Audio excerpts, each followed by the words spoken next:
नमस्कार दोस्तों, आप देख रहे हैं न्यूज नशा और मैं हूं आपके साथ अनूज जैन रोहतगी।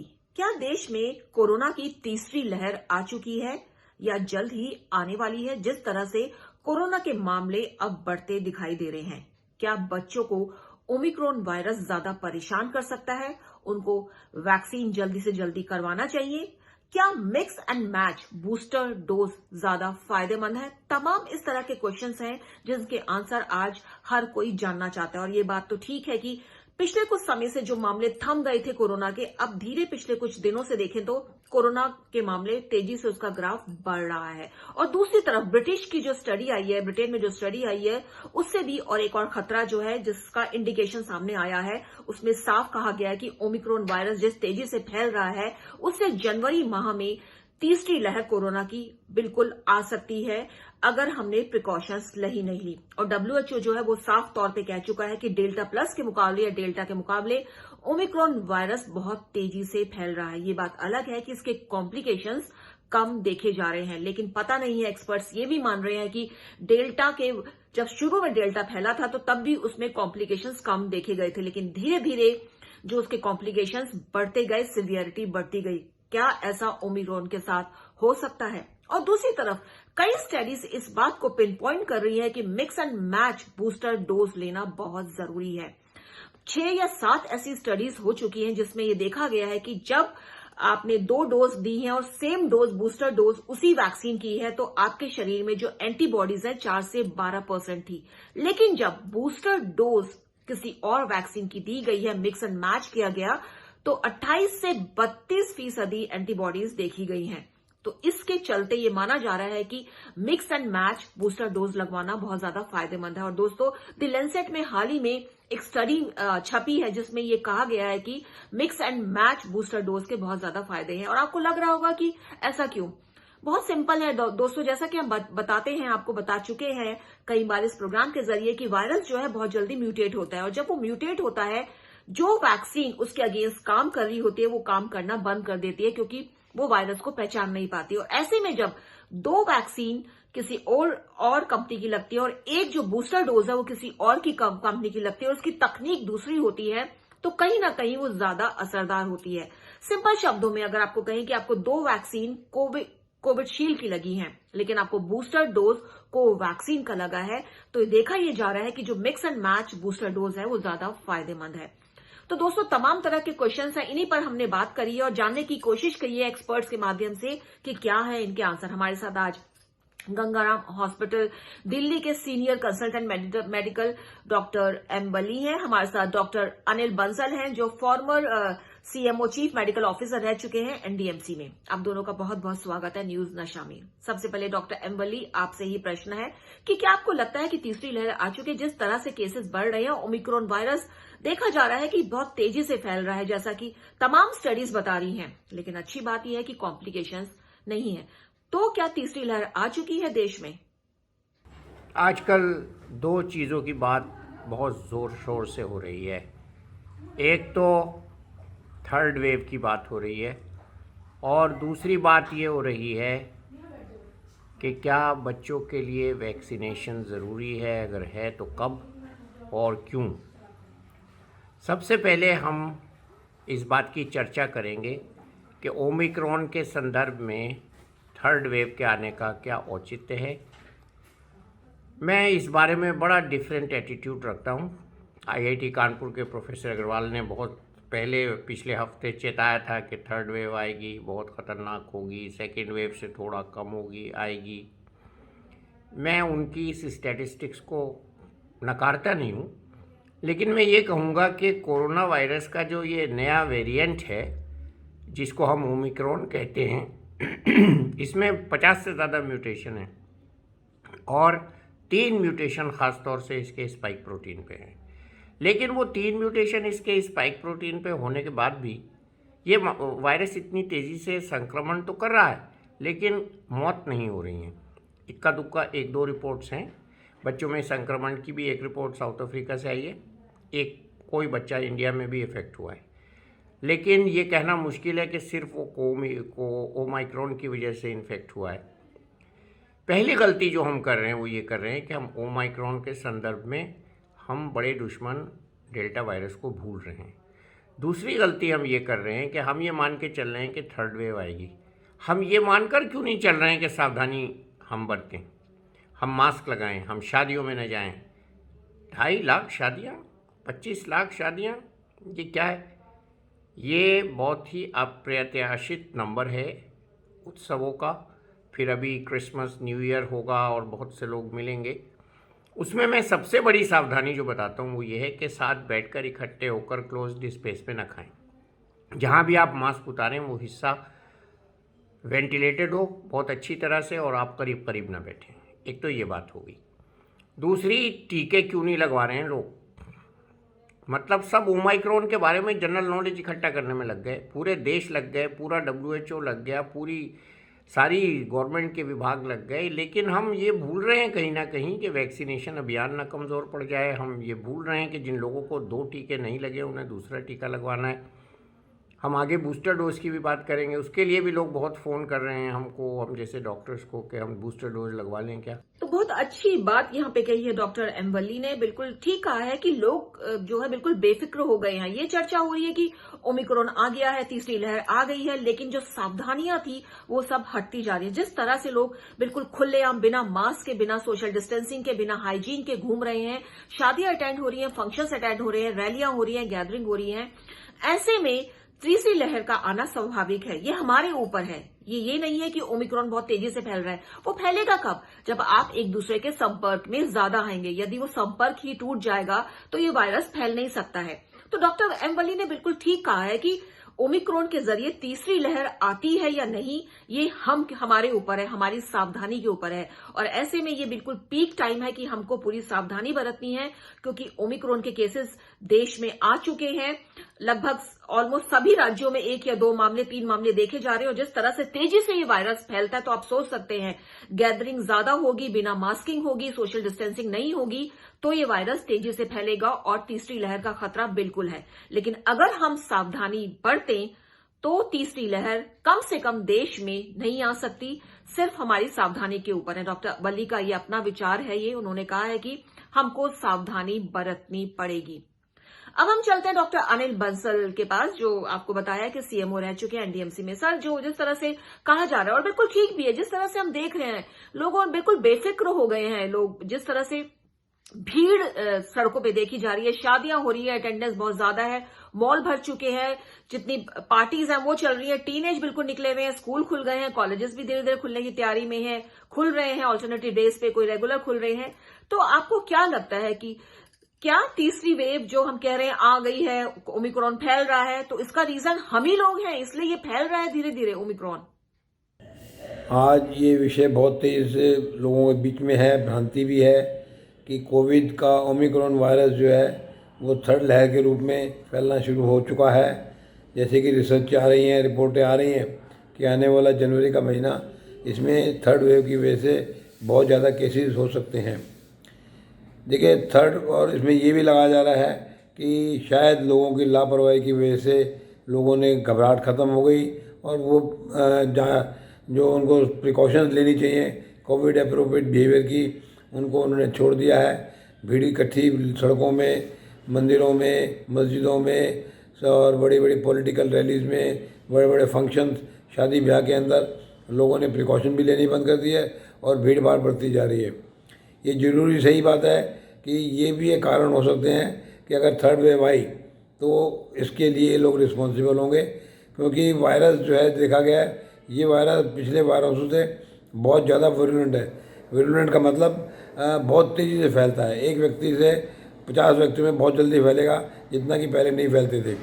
और अगर ये चीज़ साबित हो गई कि थर्ड वेव जनवरी में आ रही है या आएगी, तो उसमें आने वाले टाइम में जब नंबर ऑफ पेशेंट बहुत ज़्यादा हो जाते हैं, जैसे कि हमारे देश की पॉपुलेशन बहुत ज़्यादा है, तो हेल्थ का इंफ्रास्ट्रक्चर जो सरकारी माध्यम वाला है वो कमज़ोर हो जाता है। ढांचा लोगों की भीड़ को, लोगों की बीमारियों को संभाल नहीं पाता और मजबूरी में लोगों को प्राइवेट अस्पताल में झोला छाप डॉक्टरों के पास, आसपास के लोगों के पास जाना पड़ता है, जिसकी वजह से कॉम्प्लिकेशन भी बढ़ जाती हैं, कैजुअलिटी भी ज़्यादा होती हैं और डेथ भी हो सकती हैं।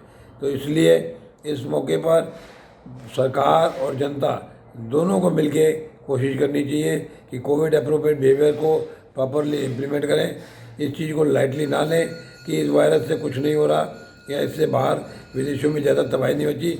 जब बीमारी फैलती है तो जब मास के लेवल पे फैलती है तो उस टाइम पर उसकी कॉम्प्लिकेशंस को रोकना, खासतौर पे जो बुजुर्ग लोग हैं, बच्चे हैं या जिनकी रेजिस्टेंस पावर कम है, उनको हो सकता है कि कोविड की जो वायरस है ओमिक्रॉन, इससे इतनी प्रॉब्लम ना हो, लेकिन ये क्योंकि बॉडी में घुसेगा तो उनके जो बाकी डिजीज़ हैं वो हो सकता है आउट ऑफ कंट्रोल हो जाए और जिनकी कॉम्प्लिकेशन की वजह से व्यक्तियों को नुकसान हो, जनता को नुकसान हो।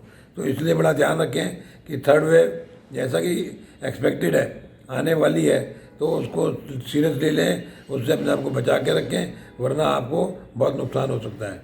तो यहाँ पे डॉक्टर अनिल बंसल का भी यही कहना है कि लोगों की लापरवाही की वजह से थर्ड वेव बिल्कुल आ सकती है। अगर हम चाहें तो ओमिक्रॉन के कारण तीसरी लहर देश में नहीं आ सकती। इसकी सिवियरिटी हम लोगों के ऊपर डिपेंड करती है और ये बात बहुत अहम है। जैसा कि डॉक्टर ने बताया कि जब बहुत ज्यादा केसेस आते हैं और जिन लोगों को कॉम्प्लिकेशंस हैं, जिन डायबिटिक हैं, जो हार्ट के मरीज हैं, जो किडनी के पेशेंट्स हैं, ऐसे में जब ओमिक्रॉन वायरस अपने आप में शायद कॉम्प्लिकेशन ना दे, लेकिन क्योंकि इन लोगों में ऑलरेडी बहुत कॉम्प्लिकेटेड सिचुएशन है, ऐसे में कोई भी वायरस आता है तो इनको ज्यादा नुकसान होता है। और अगर ये वायरस तेजी से फैलता है, तेजी से बढ़ता है, तो कम से कम जो ओल्ड एज हैं, जो इस तरह की बीमारियों से पीड़ित हैं, क्रॉनिक बीमारियां, जो बच्चे हैं जिनकी इम्यूनिटी डाउन है, ये वायरस भी उनके लिए खतरा बन सकता है। और जब ज्यादा लोग हॉस्पिटल में जाते हैं तो हॉस्पिटल स्ट्रक्चर, जो इंफ्रास्ट्रक्चर है, जो हेल्थ इंफ्रास्ट्रक्चर है, वो भी बिगड़ता है, जो हम देख चुके हैं डेल्टा और डेल्टा प्लस सेकेंड वेव के टाइम पे कि पूरा सिस्टम ही कोलैप्स हो गया था। और ऐसे में छोटी से छोटी बीमारी बड़ा रूप ले लेती है और कैजुअलिटी बढ़ती है। तो हर चीज एक दूसरे से इंटरलिंगल, अगर हम देखें तो इंटरलिंक होती है।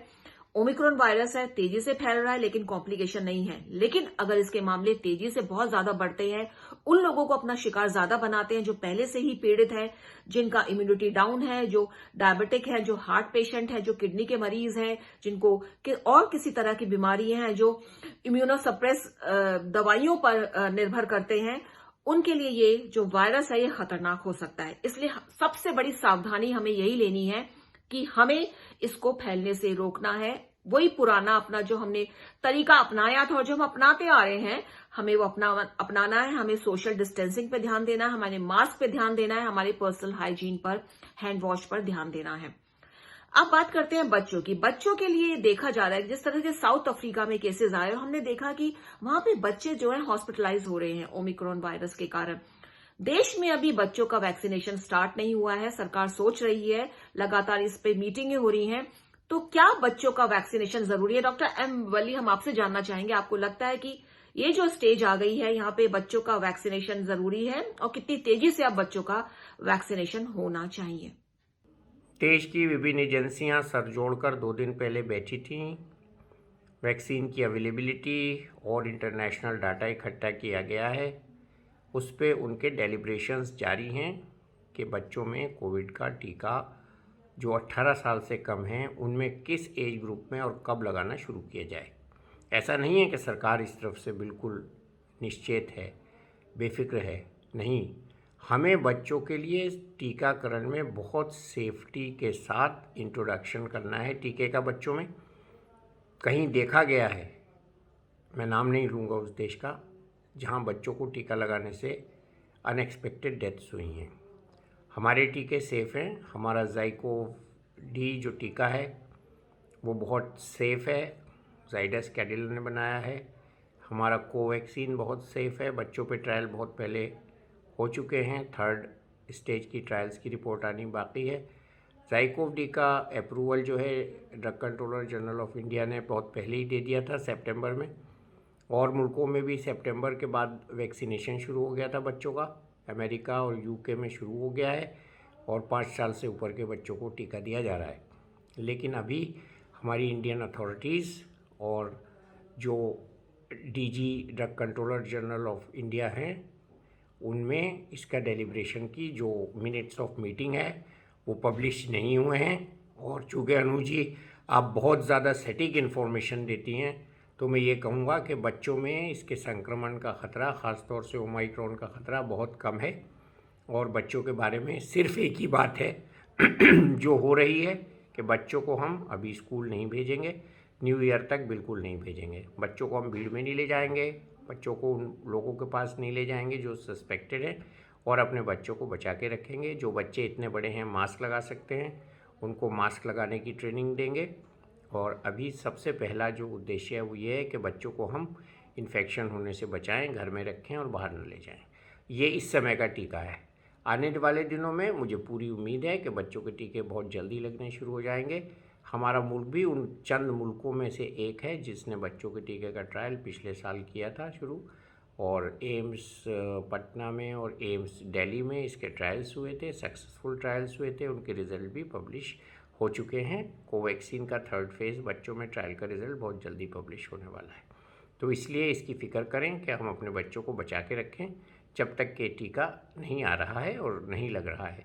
हमारे पास टीकों का इनफ स्टॉक्स है, 3rd डोज के लिए भी है, बूस्टर डोज के लिए भी है। तो डॉक्टर बल्ली ने चिताया है कि बच्चों पर वैक्सीन की शुरुआत बहुत ही सावधानी से करनी है। उन्होंने एक देश का नाम लिए बिना ये भी कहा है कि वैक्सीन के बाद बच्चों में बहुत मौतें भी देखी गई हैं, क्योंकि बच्चों का मामला है, बहुत ही सेंसिटिव मामला है, इसलिए टीकाकरण की शुरुआत है बहुत ही सावधानी से करनी चाहिए। लेकिन सबसे फर्स्ट टीका उनका यही है कि उनको बचाकर रखना है किसी भी तरह के संक्रमण से। उसके बाद जो ट्रायल बच्चों के ऊपर हो चुके हैं, कोवैक्सीन का ट्रायल हो चुका है, वो बड़ा सक्सेस रहा है, और जो 1-2 वैक्सीन है उसका ट्रायल बच्चों पर हो चुका है, और जल्द ही सरकार बच्चों पे वैक्सीनेशन शुरू कर रही है। लेकिन उससे पहले कम से कम हमको अपने बच्चों को बचाकर रखना है, उनको पहले की तरह थोड़ा सेफ रखना है, सोशल डिस्टेंसिंग से उनको बचा के, डिस्टेंसिंग के बारे में उनको बताना है, उनको मास्क के बारे में बताना है, और उनको भीड़ भाड़ वाले इलाकों से ले जाने में बचना है। और अक्सर हम देख रहे हैं कि पार्टियां हो रही हैं और बच्चे सबसे ज्यादा उसमें शरीक हो रहे हैं। तो पेरेंट्स की जिम्मेदारी है कि अपने बच्चों को बचाकर रखें, क्योंकि उनको वैक्सीन नहीं लगा है। कई बाहर के देश में हम देख रहे हैं जिन बच्चों को वैक्सीन लग गया, जैसे सऊदी अरबिया में केस है, ये बहुत बड़ा एग्जांपल है। सऊदी अरब में बच्चों को बहुत बड़ी संख्या में वहां वैक्सीन लग चुकी है, और वहां पे संक्रमण बहुत कम है बच्चों में, तो वैक्सीन का असर हो रहा है। अमेरिका में ये देखा गया वैक्सीनेशन भी हुई है, लेकिन बच्चों में और रीजंस के कारण जो ये बीमारी है, जो ये संक्रमण हो रहा है, जो बच्चे मोटे हैं, जिनको डायबिटीज है, जिनकी फूड हैबिट्स ज्यादा खराब है, उनको ये प्रॉब्लम ज्यादा आ रही है। तो हमें ध्यान देना है, जब तक हमारे बच्चों का वैक्सीन शुरू नहीं हो जाता, हमको बच्चों को बचाकर रखना है, जैसे कि डॉक्टर ने बताया है। तो दोस्तों, आपको बता दें, 3rd वेव का खतरा, जैसा कि बाहर देशों में हम देख रहे हैं, ब्रिटेन में तेजी से मामले फैल रहे हैं, यूरोप में फैल रहे हैं, और कई देशों में फैल रहे हैं, क्योंकि ओमिक्रॉन बहुत तेजी से फैलने वाला वायरस है। हमारे देश में जिस तरह की जनसंख्या है, ये वायरस बहुत तेजी से फैलता है। सारी सावधानी हमें बरतनी है, क्योंकि सरकार अकेले कुछ नहीं कर सकती है। जो लापरवाही हमने बरतनी शुरू कर दी है, उसको आप सोच लीजिए, हमको आज से ही खत्म करना है। मास्क पहन के बाहर निकलना है, सोशल डिस्टेंसिंग बनानी है, बहुत जरूरी काम है तब जाना है, और ऐसे समारोह में जाने से बचना है जहां गैदरिंग बहुत ज्यादा है। क्योंकि दोस्तों, 2nd वेव में जो दर्दनाक मौतें हुई हैं, जो इलाज ना मिलने के कारण जो मरीज तड़प तड़प कर जान गई है, वो हम सब ने देखा है। 3rd वेव का होना ना होना, उसकी सिवियरिटी हमारे ऊपर है, हमको ध्यान रखना है। और अगर हम चाहें तो 3rd वेव शायद हो सकता है आए ही ना, और आए तो ज्यादा फैले ना, इसका तांडव ज्यादा ना हो, इसलिए हमको ध्यान रखना होगा। दोस्तों, न्यूज नशा के जरिए कोशिश रहती है एक्सपर्ट्स के माध्यम से आपको छोटे छोटे टिप्स दी जाए और बताए जाए कुछ अपडेट खबरें 3rd वेव के बारे में, क्योंकि बहुत ही कंफ्यूजन बना हुआ है। तो आपको बता दें, 3rd वेव बिल्कुल आ सकती है, डॉक्टर्स ने बोल दिया है। अगर हम सावधानी नहीं बरतेंगे तो 3rd वेव आएगी, लेकिन अगर हम सावधानी बरतते हैं तो हो सकता है कि हम ओमिक्रॉन को फैलने से रोक सकें। दोस्तों, अब बने रहिए न्यूज नशा के साथ, आदत हर खबर की। और आप हमसे जुड़े रहने के लिए सब्सक्राइब करें YouTube पर, फॉलो करें Twitter पर और लाइक करें Facebook पर। और ज्यादा जानकारी के लिए आपको टाइप करना होगा सिर्फ न्यूज नशा।